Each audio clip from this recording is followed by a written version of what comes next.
सारी बातों पर अपनी सहमति देते हुए अब्बास जी, इतना सा सवाल आपसे पूछती हूं, जब नीट का मसला था, धर्मेंद्र प्रधान का इस्तीफा हुआ, फास्ट ट्रैक कोर्ट बना, कानून सदन में लाया गया, सर्वदल सहमति से यह कानून पास कराया गया।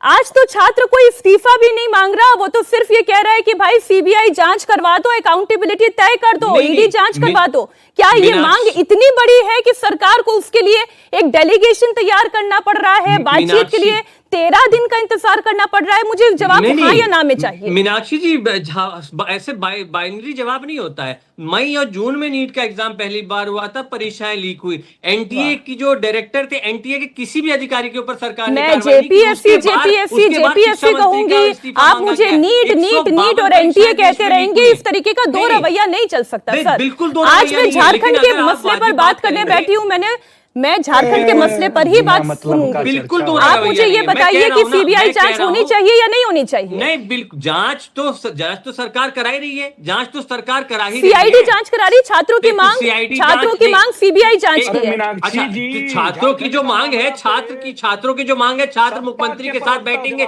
जो छात्र तय करेंगे, जो मांग सरकार मानेगी वो तय होगी। तो चलिए, छात्र मांग कर रहे हैं सीबीआई जांच होनी चाहिए और आप छात्रों के साथ खड़े हैं ना। धीरज जी, समाजवादी पार्टी नेशनल लेवल पर आपके साथ खड़ी है, आपका इंडिया ब्लॉक है, वो ये मांग कर रही है कि सीबीआई जांच होनी चाहिए। कौन से छात्रों पे लाठी चलवाई? सीबीआई जांच होनी चाहिए धीरज जी। छात्रों के ऊपर लठ बजवाए।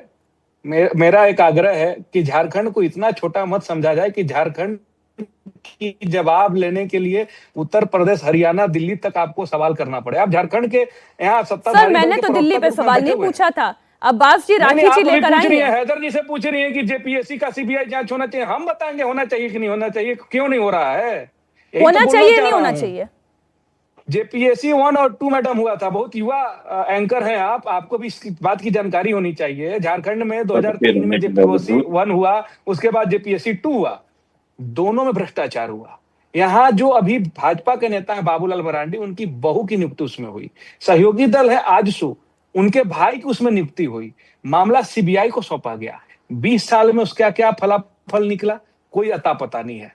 मैडम, यहाँ सीबीआई जांच भाजपा के नेता भानु प्रताप शाही, मधु कोड़ा, अलकतरा घोटाला के आरोपी सत्येंद्र तिवारी पर भी हो रहा है, बिल्कुल ठीक, कोई फलाफल नहीं निकला।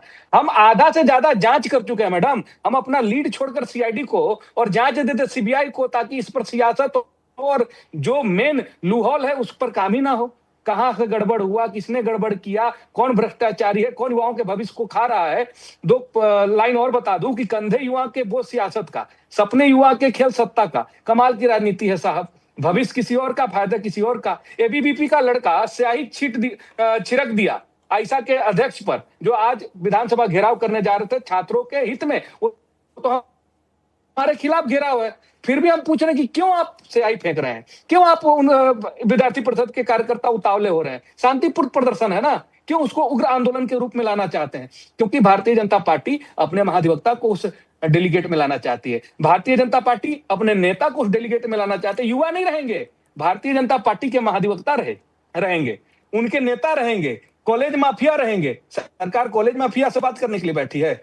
आप अभी फिर से ये बात स्टूडेंट के पास गया है, स्टूडेंट ने कहा कि मेरा 11 युवाओं का डेलीगेशन होगा, उसमें कोई वकील नहीं होगा, कोई नेता नहीं होगा। हम छात्रों के साथ सरकार बात करने के लिए तैयार है और छात्र और सरकार के बीच में जल्द वार्तालाप होना है। लेकिन मेरा एक आग्रह है कि सियासत कीजिए, नहीं झारखंड में टिक पा रहे हैं पिछले 7 सालों से, तो युवाओं का जो शांतिपूर्ण प्रदर्शन है उसमें अलग अलग मंच बनाकर, और इसमें सिर्फ अपनी सियासत रोटी मत सीखिए कि नहीं इस आंदोलन को हम खत्म नहीं होने देंगे, इस आंदोलन को हम कुचलेंगे, इस आंदोलन को अभी भड़का के इस पर लाठीचार्ज कराना चाहते हैं। ये चाहते हैं कि दिल्ली में जैसे भाजपा के कार्यकर्ता सादे ड्रेस में डंडा मार रहे थे युवाओं पर, झारखंड में भी ये चाहते हैं कि इस तरह का कुछ उपाय किया जाए। ऋषभ जी जवाब दें, वादियों का ऋषभ जी जवाब दें। छात्रों का अलग अलग मंच बनाने का प्रयास इस वक्त आपकी पार्टी कर रही है, आपकी पार्टी की ये प्लानिंग है कि भाई छात्रों के ऊपर डंडा चलवा दिया जाए?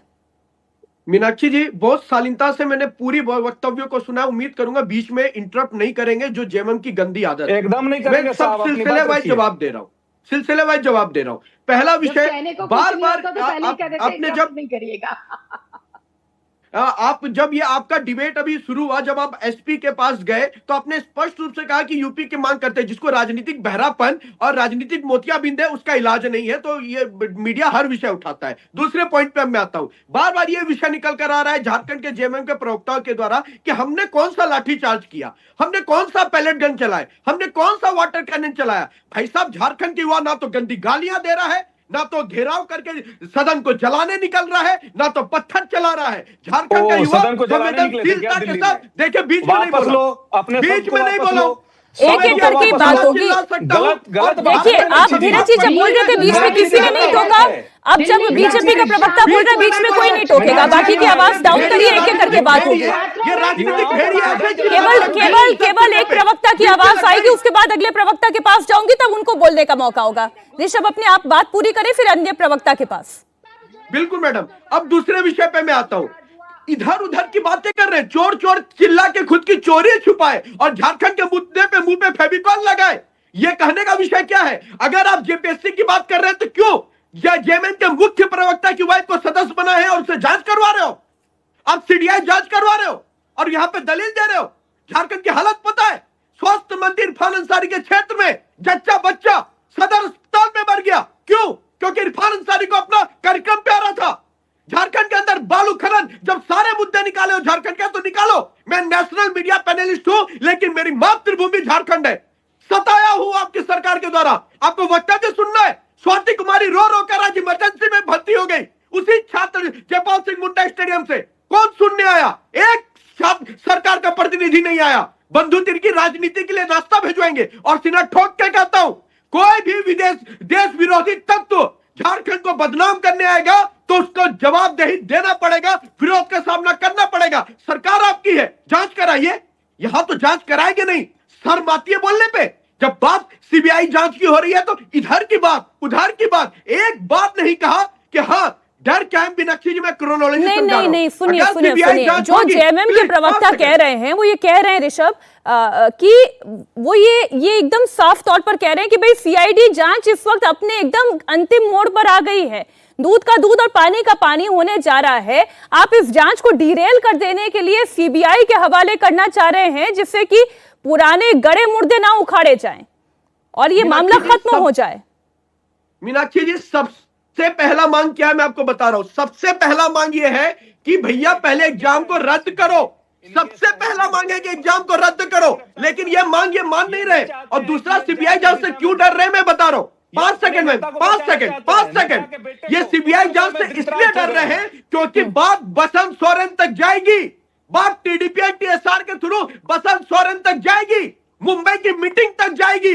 इसलिए डर रहे क्या हेमंत सोरेन की कुर्सी जाएगी, ये डर है इनको। लाइए फिर धीरज जी को, ऋषभ जी को एक साथ लेकर आइए स्क्रीन पर, ये बात जरा थोड़ी और खुल जाए। बंधु तिर्की के लोग को बैठाओगे, वहां पे बसंत सोरेन के तुम अपने पुत्र के अपने नेता के पुत्र को बचाने के लिए आप डिरेल मत कीजिए सीबीआई जांच के नाम पर इस जांच को। नहीं डिरेल होगा, नहीं डिरेल होगा। सरकार में अपने नेता को, बाबूलाल की बहू को, सुदेश महतो के भाई को तुम लोग जेपीएससी में जो भर्ती कराए हो, और अभी हाल में जो प्रवक्ता के बेटे को तुमने भर्ती कराया है, छात्रों में इस पर जांच होगा और सीआईडी ही जांच करेगी। राजनीतिक पर्सन को बैठाकर सुनिए